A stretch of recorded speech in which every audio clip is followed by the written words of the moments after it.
Halo, saya Rizcan. Di sini saya ingin menjelaskan tentang tugas individu paparan yang sudah saya buat. Perkenalkan, nama saya Muhammad Rizcan, nomor absen 3 dari unit kerja BP 2JK Sumsel. Untuk profil instansi dan unit kerja, saya sebelumnya di Balai Pelaksana Pemilihan Jasa Konstruksi Wilayah Sumatera Selatan. Tetapi sekarang saya ditempatkan di Pelaksana Prasarana Strategis di wilayah Sumatera Selatan sebagai penugasan sementara. Tujuan besar dari prasarana strategis adalah satu, mempercepat dan mengoptimalkan pembangunan infrastruktur strategis. Ditjen Prasarana Strategis dibentuk dengan fokus untuk merumuskan dan melaksanakan kebijakan di bidang prasarana strategis yang menjadi tumpuan sektor pendidikan, ekonomi, olahraga, sosial budaya, dan kesehatan. 2. Meningkatkan efektivitas dan efisiensi birokrasi dengan memisahkan penenangan proyek-proyek strategis seperti pasar, stadion, dan madrasah dari Ditjen Cipta Karya ditujukan agar perencanaan, pelaksanaan, dan pengawasan berjalan lebih terarah.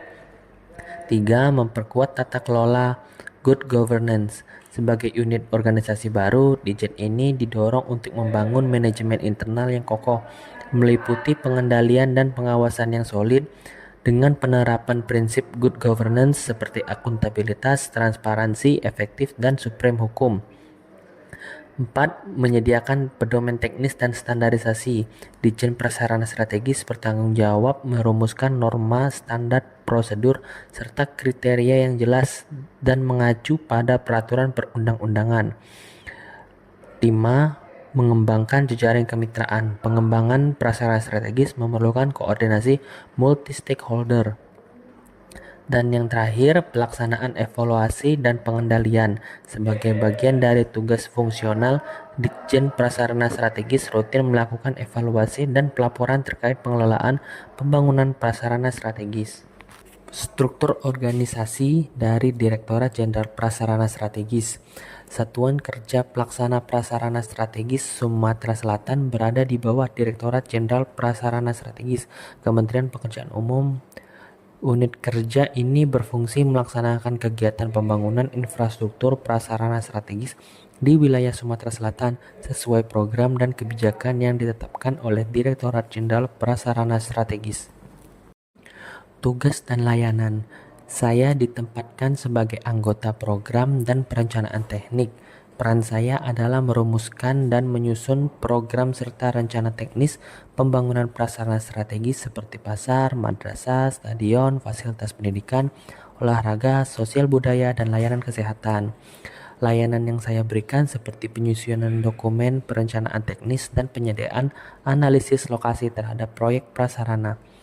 Standar dan layanan yang harus dicapai untuk diri saya adalah memenuhi pedoman mutu dari regulasi Kemenpu dan berjalan sesuai prinsip good governance, yaitu transparan, akuntabel, dan akurat dalam setiap tahap program. Bagaimana saya berkontribusi adalah dengan memastikan pembangunan prasarana berjalan tepat, mutu, dan tepat waktu, serta mendukung pemenuhan sarana publik di berbagai sektor strategis dan mendukung visi Kementerian PU terkait infrastruktur yang inklusif, andal, dan mendukung ideal smart living. Smart ASN yang sudah saya jalankan sebagai ASN muda adalah berintegritas, profesional, nasionalis, memiliki wawasan global, punya networking, penguasaan TI, bahasa asing, dan memiliki jiwa hospitality dan juga entrepreneurship. Semua perlu saya tingkatkan secara berkala dan saya harus beradaptasi mengikuti perkembangan zaman. Smart ASN yang sudah saya jalani adalah menyelesaikan tugas yang sesuai prinsip good governance, transparan, akuntabel, dan akurat dalam setiap pekerjaan. Terima kasih.